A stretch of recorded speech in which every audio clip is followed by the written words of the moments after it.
What's been the biggest hurdle for you in organizing / planning lean back? Store plans, business plans, career plans. Have you ever been involved in any gang violence or seen anything up close?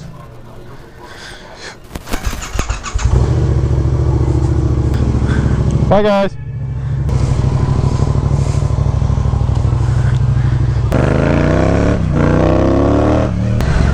Scooter man. Alright guys, what is up? It is your least favorite moto vlogger, Brian636 here. Oh my god, does it feel amazing to make a vlog. I haven't vlogged in almost 2 weeks. It's really unlike me, and I'm sorry for doing that. Some of you guys know, Lean Back in Chiraq was this past week, so your guy is absolutely exhausted. I really felt the need to just get out and talk to you guys, because as weird as it is, I really feel like I'm just talking to like a close friend of mine when I'm talking to all 500,000 of you. Today I posted on my Instagram if you had any questions, drop them for me. So I'm going to be going through some of my favorite questions that I've had from you guys, and believe me, there's some really juicy ones in here and some stuff that I'm really excited to share with you guys. So without further ado, I haven't ridden the FZ07 in a really long time, and I really do enjoy riding this bike, so I'm excited to get out on it today and go ride. Let's do it. The first question comes from our close friend, Nastronaut516DSR. Store plans, business plans, career plans, etc. So right away, just right into a juicy one. And don't mind me, I'm not going to ride with gloves for this one, just because I am going to be manipulating my phone. Kids, don't be like me, don't use your phone when you drive, especially when you ride, but trust me, Uncle Brian's got this one. I guess we'll start off with the first one there, store plans. Now for some of you, that might be a huge shock. Brian, what the fuck are you talking about, store plans? Well, last week, and I really wanted to make just a dedicated YouTube video on it, and I probably still will. Last week, right before Lean Back, I opened up Chicago's first stunt shop. One of the only stunt shops in the whole country. Not only do we have parts like brake fluid and coolant and oils and all the stuff that bikes need, two-stroke oil, tires, all that good stuff, but we also have stuff like helmets, a tire machine, and also stock stunt parts in-house, so guys can come and buy that RSC lever or that Cox Stunt Parts triple tree, or a Grom subcage, whatever you need in person the same day, right here in the heart of Chicago. I think that's something that Chicago was extremely lacking in.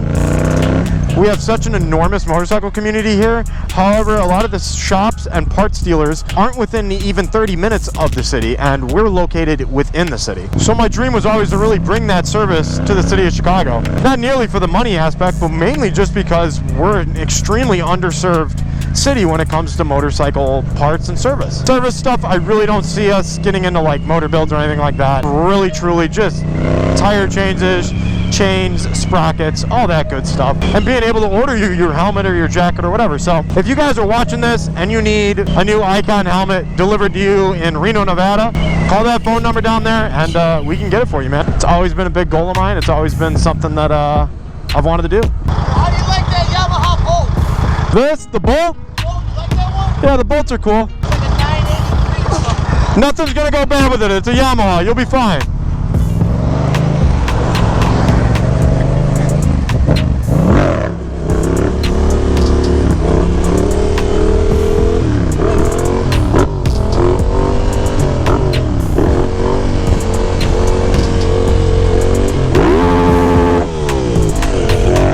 Believe me, if Yamaha made the Bolt engine anything like this FZ, you got nothing to worry about, my guy.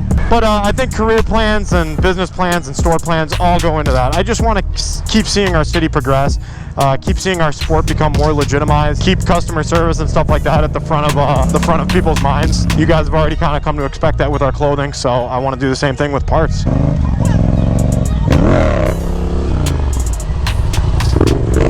Good. Yeah. I was trying, bro. Be safe out here, guys. And Premier AU asks, have you ever been involved in any gang violence or seen any up close? I mean, the second part is a good question. The first part's kind of not. Obviously, I haven't been involved in any type of gang violence because I'm not in a gang. I haven't shot anybody. I haven't done any of that. I don't participate in any of the violence that happens out here. I think that goes without saying. However, have I ever seen any? Absolutely. I feel like it goes without saying. And actually, when out-of-towners are in town, they're the ones that really make me realize on what a scale of violence here in Chicago really is. We were at Maxwell Street on Harrison and Independence last night, and a guy from Canada that came up here with the guys from New Haven, the East Coasting guys, was eating his deep-fried Polish and asked, you know, if this is a bad neighborhood or whatnot. And I said, yeah, it's, you know, it's a little bit dicey. It's the Garfield Park neighborhood. And I thought about it a little bit more. I said, yeah, you know what? Actually, the worker that works here that served the first deep fried Polish on Hood Eats episode 1 was shot and killed here 10 days ago in the face. It's sad. You know, the littlest things around here can cost you your life. We said, okay, well, we got to be careful. And, you know, we left Maxwell Street, and not even within 1 minute, we came across a guy that was laying out in the middle of 5th Avenue in Pulaski that had just been shot and killed, and the Cook County Sheriff detectives were just arriving on scene, as well as the ambulance and fire truck. And yeah, when you start seeing violence on a mass scale, I think, like somebody who lives in the inner city of Chicago, I don't want to say you become desensitized to it. However, I think it is somewhat normalized, and it's something that you don't think about as much as you probably should. Because human life is a sacred thing, obviously, and I think it should be respected. So yeah, we've definitely seen violence on a mass scale. I've covered, in this exact neighborhood we're riding in, Lawndale right now, Hood Eats last year, I came across a 14-year-old boy, or a 15-year-old boy that had been shot and killed on Roosevelt and Costner. Yeah, definitely seen it in a mass scale. It's really unfortunate. I hate seeing it. I hate seeing dead bodies. It makes you feel really uncomfortable, to be honest. It makes me feel uncomfortable, and if it doesn't make you feel uncomfortable, I think there's something maybe wrong with you. But every time I do see one, I still do have that like little uneasy feeling in my stomach. So I think that's a good thing. I think it means I still have a conscience. Ooh, okay, on to a little bit lighter-hearted topic, thank God. Mikey YKR1 asks, did you add the oil pump on your Grom for wheeling, or is it just stock? Great question, Mikey. Oh my God. I think I've addressed this like years ago in one of my Mini Monday videos or a Grom ride-out video. And my answer, and with a really, really, really firm one, is absolutely frickin' not. I leave the Grom stock. Personally, I don't think it needs an ECU. I don't think it needs an oil pump. I don't even think it needs a cage. I think the only thing that the Grom truly, truly needs is a good set of Pro Taper bars. If you want to get crazy, you might be able to do like a nicer clutch on it or a sub cage if you want to scrape it or whatever. But really, man, the Grom truly and honestly needs nothing. Oh, and a lot of guys also do the clutch springs. I don't think you need that either, because I can pick a Grom up in 4th gear on the highway. I don't know, man. I think it's all a gimmick. I run a little bit of extra oil in my Grom, and I rev limiter coaster it everywhere.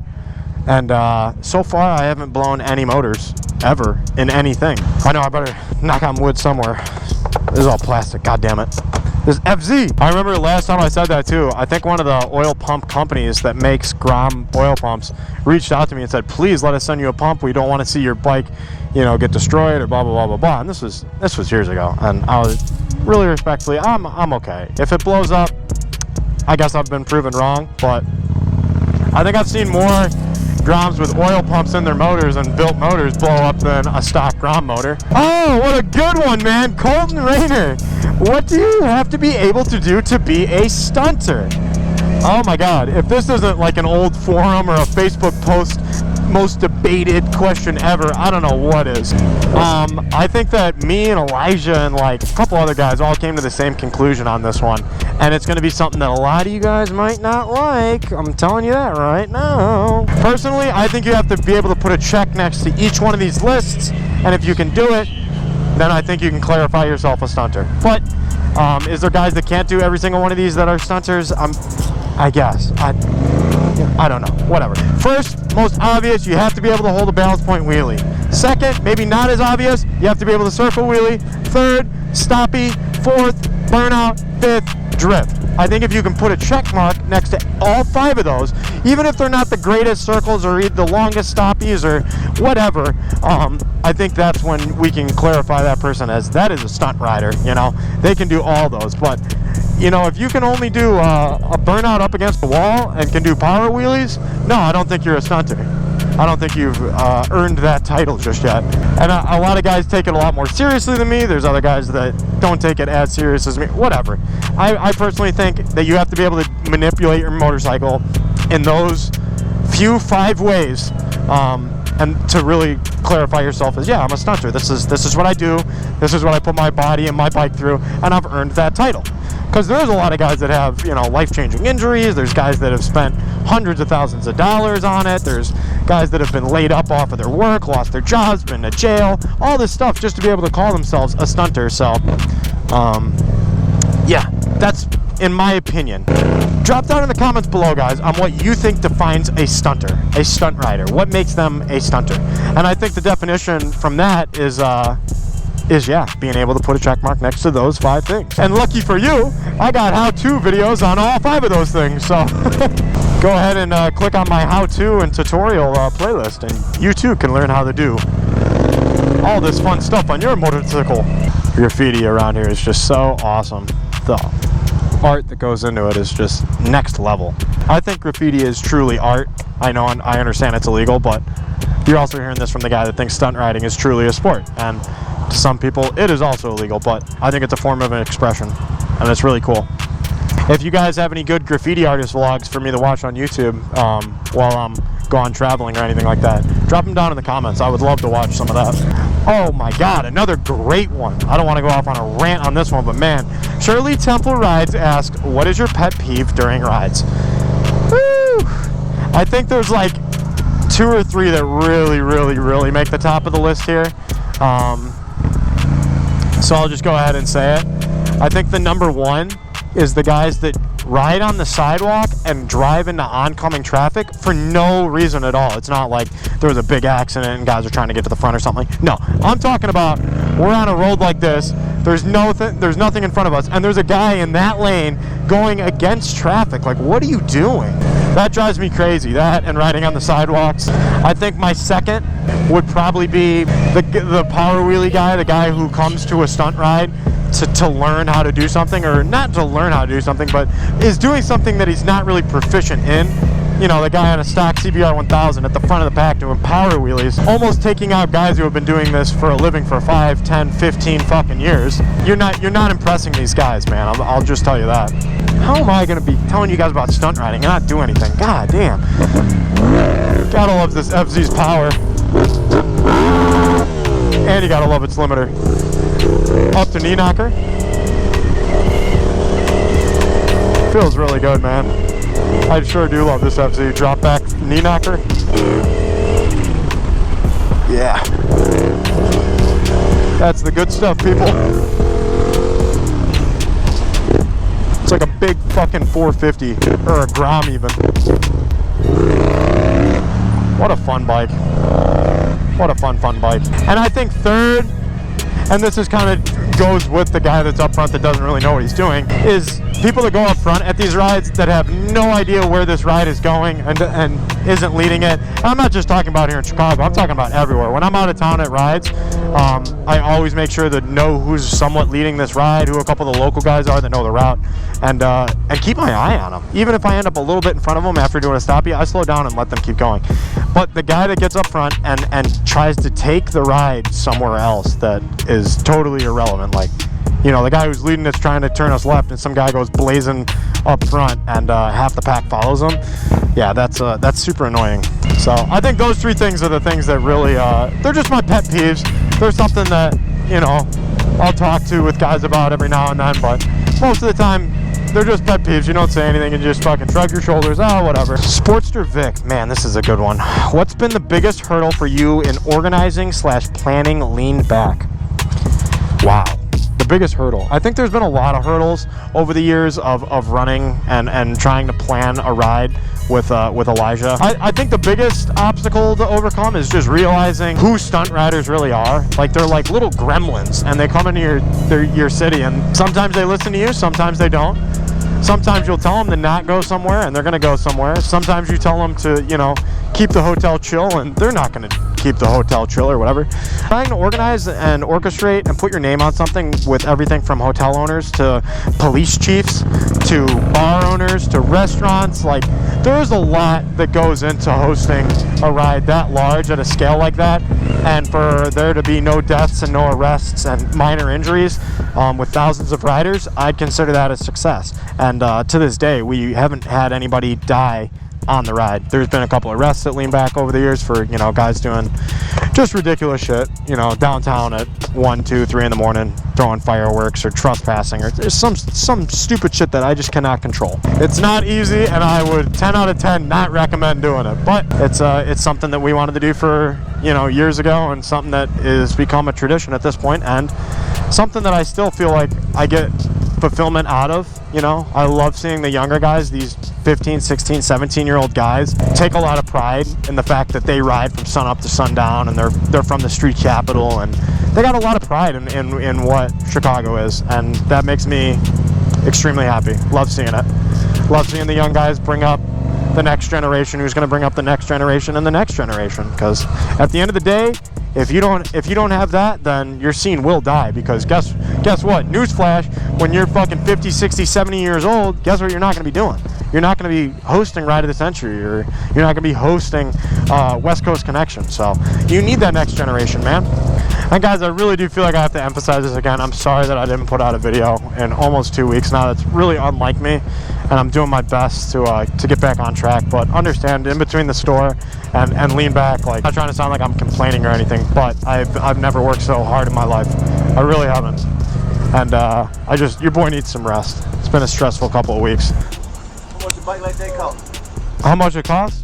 Man, probably about $6,500. Right. They're enough, man. They're enough to get you around. And a Yamaha FZ07. Yeah, Yamaha started making them, I think, back in 2015. We both flew out there. Oh my God, I'm gonna go get something to drink. Yeah, nothing but it. Do I want to be smart, or do I want life? I guess I'll be smart today. Huh? For the dollar. No way, Noah. Noah way. Asks, how often do you hit the lot to work on something new? Has that changed as you progress? How often do I hit the lot? Not nearly as often as I used to when I was still like actively learning a lot of tricks. I go there now, and I really do focus on like maintaining. I don't want to sound like I'm like a fucking Honda Civic motor with 200,000 miles on it maintaining myself, but I do. I maintain that I can roll certain distances with stoppies. I make sure I can go there and do, you know, circle wheelies the same as how I used to, with all the same combos. And now I go there, I hang out with everybody. I look forward to seeing the younger guys progress. We got a young guy here named Richie that's looking for the AM Stoppie School, which is the 500-foot stoppie off a 300-foot approach, and it's amazing watching him train for that, and yeah, giving him little tips and tricks that, you know, helped me years ago when we went to go get ours. Maxwell Street, open 24 hours. We're in the neighborhood of Gage Park now. I don't think I've ever done a hood each down here in Gage Park, to be honest. Got a memorial over here for somebody who just recently passed. DJL Photographer asks, why haven't you been to the east side of Chicago, my neighborhood, for Hood Eats? Wow. Literally, just as I pull into a neighborhood, I say, man, I haven't been here for Hood Eats. Well, the truth of the matter is, there's 78 neighborhoods in Chicago, and I think I've done about, I don't know, 30, maybe 35 of the 50 episodes here locally in Chicago. So I am still getting around to doing some neighborhoods. For those of you outside of Chicago, you might think the east side, what do you mean the east side of Chicago? The fucking east side of Chicago is a lake. And you'd be right, but it is a far southeast neighborhood of Chicago that literally butts right up to the corner of Indiana. It is south only to the South Shore neighborhood in South Chicago, which I have done Hood Eats in both of those neighborhoods already. So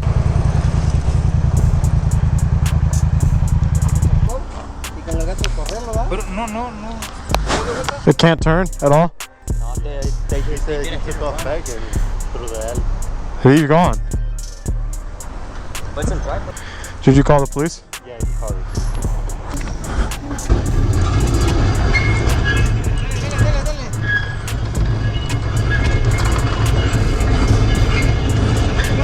Whoa, whoa, whoa, whoa, whoa.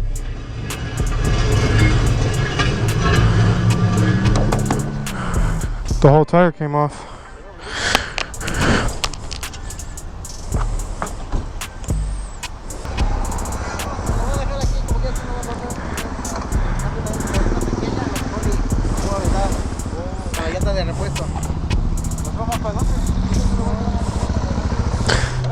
Some guy hit him and took off.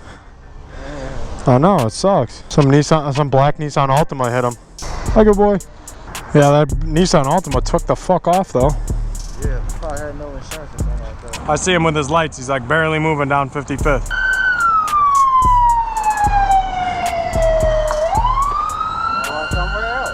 What the fuck? Well, it's been about 15-20 minutes now since the police were called on a hit and run, so I hope your day gets better, guys. We're gonna get out of here.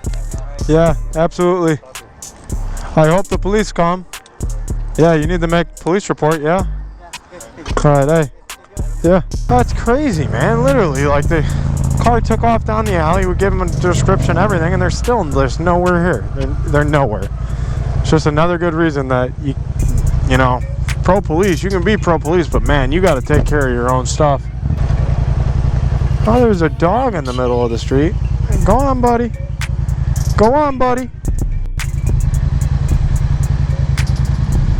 All right, let's not end on that note. Mo on AMT asks, what do you plan on doing with the FZ07? You know, Mo, that's a good question. And it's the last question I'm going to take today. I really wish I could say I want to keep this bike, but I don't think I do. It's a weird mix. It's like a supermoto met a sport bike and they had a baby, which is awesome, and I really do enjoy riding it.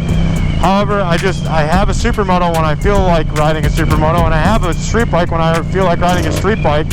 So this one falls into a really weird middle ground. It really does. So I could actually be selling this thing soon. Maybe I'll raffle it. I don't know. But if you guys are interested in a beautiful FC, maybe let me know. Because it is one of those bikes that, if I'm being honest, I don't ride it enough because it's in a weird spot for me. I love riding it, but I just don't do it enough. If I go to a ride like SBK or something like that, I'm taking my 450 or the Latte 450. And if I'm going on a big street ride, I'm taking my 636. So it falls in a really weird place for me. All right, guys, we saw a hit and run. I answered a lot of questions, including my store, what I plan on doing with this bike, and lean back in general. And plus a lot of other really good questions, by the way. Everybody who responded to my story, I hope I answered as many as possible. There was a lot, so I had to kind of pick and choose ones that I haven't really answered before. Maybe watch some of my other Q&A videos if you feel like I skipped your question. Maybe I had already answered it. Guys, thank you for everyone who came out to lean back, made it another successful year. I hope to see a lot of you guys in Sturgis. And on top of that, I hope a lot of you guys can utilize the store. Whether you're local or not, we definitely do drop ship anything from helmets, tires, parts, whatever, straight to your door. So give us a call. Look forward to helping as many people as humanly possible. Until then, Chicago, respect life. Please, for the love of God, put the guns down. I'm really sick of seeing all this senseless violence. If you're new here, make sure to subscribe. If you like the video, make sure to like it and leave something nice for me down in the comments. I love y'all. As always, your least favorite motovlogger, Brian636, signing out. I love y'all. Peace.